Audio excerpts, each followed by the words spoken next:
दोस्तों नमस्कार, बहुत स्वागत है आपका चौकस भारत में। मैं आपका दोस्त ब्रजेंद्र।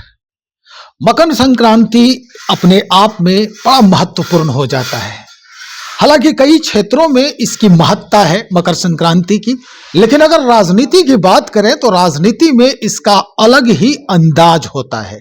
कई कयास लगाए जाते हैं मकर संक्रांति को लेकर, लेकिन इस वक्त कई वर्षों से देखा जा रहा है कि भाई मकर संक्रांति के दिन राजनीतिक गलियारे में बड़ा चहलकदमी मची रहती है। खास करके दही चूड़ा का जो समर्पण है एक दूसरे के प्रति, ये देखा जाता है। भाई ये दही चूड़ा का जो कार्यक्रम है, इसके पीछे मायने जो हैं वो क्या हैं? क्या राजनीतिक समीकरण साधने की कोशिश हो रही है, या फिर अपने गठबंधन के जो गठबंधन हो या महागठबंधन हो, उसकी महत्ता, उसकी ताकत, सियासी ताकत दिखाने की कोशिश होती है? कई ऐसे सवाल हैं। हम इन्हीं सवालों को लेकर आए हैं आज एमआईएम में। एआईएमआईएम के इस वक्त हमारे साथ नेता हैं सरफराज सिद्दीकी साहब। इन्हीं से हम आज मुखातिब हैं, इन्हीं से आज हम बात को आगे बढ़ाते हैं।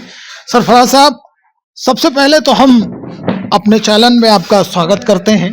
बहुत बहुत शुक्रिया आपका, और आपको भी मकर संक्रांति की बहुत बहुत शुभकामनाएं, और पूरे हिंदुस्तान के लोगों को, खास तौर से बिहार, क्योंकि बिहार में मकर संक्रांति के देखने के दो मायने हैं, एक फेस्टिवल की नज़र से, दूसरी सियासी नज़र से। हमेशा बिहार की तारीख रही है, मकर संक्रांति के बाद कुछ ना कुछ नया खेला होता है। हाँ, तो दोनों नज़रिए से मैं आप लोगों को शुभकामनाएं देता हूँ, मकर संक्रांति की भी और आप पॉलिटिक्स के एतबार से भी। चलिए, इसी तवासे से हम आपसे आज बातचीत करेंगे कि भाई पॉलिटिक्स में जो ये हो रहा है, तो इसको क्या कहा जा सकता है? हर जगह जहां जाइए आप देखेंगे कि भाई आज भी कई कार्यालयों में जो है वो दही चूड़ा का कार्यक्रम चल रहा है।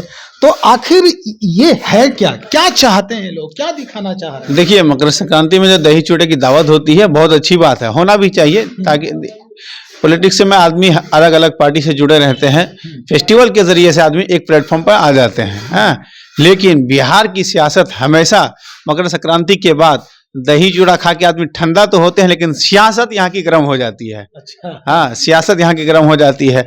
आपने देखा होगा, कल नीतीश कुमार जी गए थे चिराग पासवान जी की दावत पे। हालांकि चिराग पासवान जी से उसकी मुलाकात नहीं हुई, और ये उसी चिराग पासवान जी के पास गए थे। चिराग पासवान का नारा था 2020 में, मोदी से बैर नहीं, नीतीश की खैर नहीं। लेकिन वही नीतीश कुमार जी कल उनके कार्यालय पर गए, दही चूड़ा खाए और वहां से शुभकामनाएं देकर के आए। इसलिए सियासत में ये कोई ना कोई एक प्लेटफॉर्म है, और सबसे अच्छा प्लेटफॉर्म मकर संक्रांति की दही चूड़ा वाला फेस्टिवल है।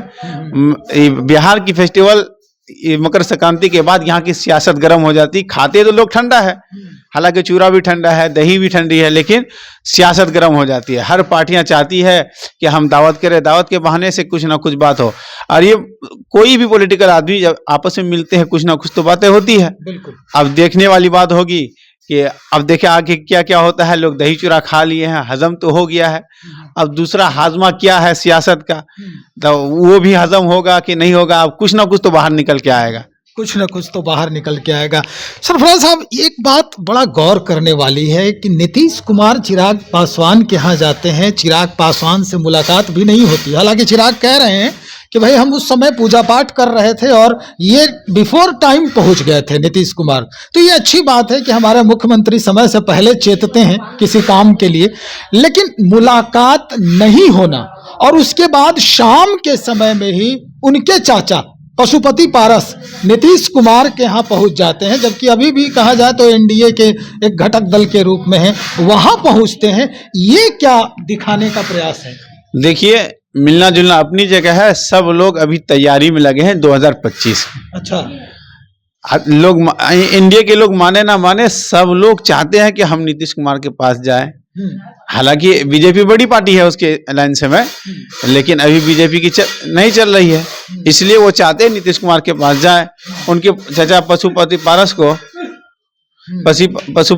को इंडिया ने उसको तो बोले तो हाथ पैर हर चीज से बौना बना दिया। खैर, अच्छा भाई, उनके 5 एमपी थे, एक भी टिकट नहीं मिला, अभी कुछ नहीं है उनकी।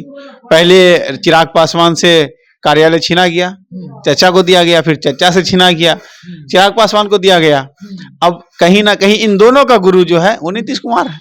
हाँ, नीतीश कुमार है। हाँ, बोले एक ही टीचर है, 2 स्टूडेंट हैं।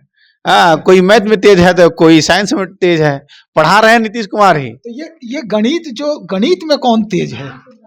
गणित में तो तेज नीतीश कुमार है ना। अच्छा, उसको जब जो नंबर अच्छा लगता है वो नंबर ले लेते हैं। अच्छा। हाँ, और कोई नीतीश कुमार ऐसा है, वो सबके हैं। इसलिए देख रहे होंगे कि अभी विपक्ष के नेता वो भी ज्यादा हमला नहीं कर रहे हैं। वो भी सोचते हैं कल परसों मेरा चचा मेरे पास आ जाए। हाँ, सबको लगा है नीतीश कुमार है तो सबका है। सुबह चचा से शाम। सरफराज जी, इधर लालू राबड़ी आवास में भी दही चूड़ा का कार्यक्रम हुआ था, तो वहाँ जो है आप लोग आमंत्रित थे कि नहीं? देखिए, आमंत्रित तो बहुत जगह है, वही कोई खास पार्टी नहीं है आरजेडी की, हम उन्हीं की दावत में बहुत जगह से मैं सबको शुभकामनाएं देता हूँ। कहीं आदमी पहुंचे, बहुत सारे हमारे लोग तो बेचारे दही चूड़ा लेके आए हम लोग के यहाँ। हाँ, ये तो और बड़ी बात है ना, जो आपके घर पे पहुंचा दे तो समझ लिया आपकी दोस्ती और ज्यादा अच्छी है, गहरी है। और कोई दावत में दे के बोला है, ठीक है, सबको जैसी जैसी सहूलत है, ये फेस्टिवल है, मैं उसकी शुभकामनाएं देता हूँ। हाँ, लेकिन ये है कि हर जगह बहुत जगह से दावत थी। हाँ, कुछ मजबूरियां हैं, कोई क्षेत्र में हमारे जो पार्टी के लोग हैं ज्यादातर क्षेत्र में है, क्योंकि हम लोग जमीनी मुद्दों के साथ हमेशा रहते हैं। हमारा असल मैदान लोगों का काम करना है, लोगों की दुख दर्द से जुड़े रहना है। तो इसलिए बहुत जगह से दावत आई, बहुत जगह लोग पहुंचाए। फिर अपनी ओर से, पार्टी की ओर से तमाम लोगों को मैं मकर संक्रांति की शुभकामनाएं देता हूँ बस। अच्छा, चलिए अब आखिरी सवाल हम आपसे कर रहे हैं कि ये जो दही चूड़ा के बाद जो खेल होता है, जिसकी चर्चा आप कर रहे थे कि अक्सरहा देखा गया है, बिहार का इतिहास रहा है कि दही चूड़ा खाने के बाद गर्म हो जाता है माहौल। हालांकि चीजें ठंडी है, लेकिन इधर गर्माहट जो है, सियासत की गर्मी देखी जा सकती है। आप लोगों के जहन में इस बार क्या कुछ चल रहा है? कहीं कुछ गर्माहट दिख रही है क्या? देखिए, हम लोग किसी की गर्माहट या ठंडे के चक्कर में नहीं रहते। हम लोगों का खुद का अपना प्लान है। हम लोग लोगों के मुद्दों को लेकर लड़ते हैं, चाहे पक्ष हो विपक्ष हो। 15 साल बनाम 20 साल, इन लोग 35 साल से शासन कर रहे हैं। तो इन 35 सालों में और इससे पहले भी जो लोग सियासी तौर पर जिनको इन लोगों ने बौना बना दिया, उनको हक नहीं दिया, हमारी लड़ाई उनकी लड़ाई, जनता की लड़ाई है। हम लोग हमेशा लड़ने के लिए जनता के लिए तैयार है। हमारा मुद्दा वो है, हमारा मुद्दा है बेरोजगारी है, हमारा मुद्दा स्वास्थ्य है, हमारा मुद्दा पुलिया, हमारा मुद्दा सीमांचल का है। आप कभी मैं आमंत्रित करूंगा आपको, सीमांचल आइए। आज भी सीमांचल हम लोग को बैकवर्ड एरिया कर दिया गया, किस बिना पर? इन्हीं लोगों ने किया है। और हमारे वहाँ 40-40 किलोमीटर पर पुल नहीं है, हमारे लोगों में वहाँ सबसे ज्यादा बीमारी है। आपको एक बात बताऊं, महावीर कैंसर संस्थान जो है, उन्होंने बिहार में सर्वे करवाया 10 जिलों का कि जिसमें सबसे ज्यादा कैंसर की बीमारी कहाँ है। तो आपको सुनकर हैरत होगी, 10 जिले में चारों सीमांचल का जो चारों जिला आता है, अररिया, पूर्णिया, किशनगंज, कटिहार, ये सारे जिले हैं। यानी हमारे यहाँ बीमारी भी ज्यादा है, हमारे यहाँ तबाही ज्यादा है। तो MIM हमेशा मजलूमों की, बेसहारों की आवाज बन के हमेशा अपनी लड़ाई लड़ रही है। हम लोग 2025 की तैयारी में पूरी लगी हुई है। इंशाअल्लाह हमारी बहुत अच्छी तादाद में हम लोग पूरे ऑल बिहार लड़ने वाले हैं और पूरी ताकत से लड़ेंगे। किसकी सियासत गर्म है ठंडी है उससे मतलब नहीं है। हाथी चले बाजार, कुत्ता भौंके हजार। मतलब अब जो है आप बाजार में निकल रहे हैं और इन लोगों को आप जो नवाज रहे हैं नहीं, ये कहावत है। कहावत किसी के ऊपर अगर फिट हो जाए तो उसकी चाल चरित्र पे फिट होता है। हाँ? कहावत तो किसी एक के लिए नहीं है ना, वो कहावत फिट कहाँ होता है? जिसकी चाल चरित्र वैसा होता है वही फिट होता है। मतलब इसके चाल चरित्र में हम और आप कैसे नाम ले? किसी का, आपको या हमको हक नहीं है ना किसी के नाम लेने पे। हक नहीं है, सबका फ्रीडम है और कहावत का भी एक खुद का फ्रीडम है। सही। हाँ, इसलिए हम लोग मुद्दे के साथ रहते हैं। हम लोग की असल लड़ाई जो है बिहार में बेरोजगारों की है। उर्दू टीटी मालूम है आपको? 2013 का है, अभी तक उनका एक रिजल्ट जारी नहीं किया गया। वो बेचारे डंडे खा रहे हैं। उर्दू टीटी का मामला है, चाहे मदरसा शमसुल हुदा का मामला है, वहाँ MU किशनगंज का मामला है। बहुत हमारे तो मेन मुद्दे वही सब। करीब करीब देखा जाए सरफराज भाई तो करीब करीब जो पार्टियां हैं वो अकलियतों की बात करती है। करीब करीब जो लोग हैं, अगर राजनेताओं की बात करें तो वो कहते हैं कि जो भी अल्पसंख्यक हैं उनके लिए हम सदैव तत्पर हैं, खड़े हैं। अब आप एक करके जो है आप कमियां गिनवा रहे हैं, तो क्या वाकई में इस तरह का माहौल है या फिर ये भी सियासत का एक खेल है या अंग है ये? देखिए, कुल मिलाकर ना ये जो अक़लियत है, अक़लियत चिल्लाते हैं लोग, पक्ष का हो विपक्ष हो, अक़लियत आप बोलते हैं, मुस्लिम बोलने में आपको क्या दिक्कत है? आप किसी भी पार्टी के नेता को देख लीजिए, मुस्लिम माशरे का मुस्लिम नाम लेना, इन लोग मुसलमान नाम लेना गवारा नहीं करते हैं, हाँ? लेकिन इलेक्शन का टाइम आएगा, कोई कहेंगे मुसलमान भाइयों को अगर हाथ लगाया, अपना डायलॉग मारेंगे।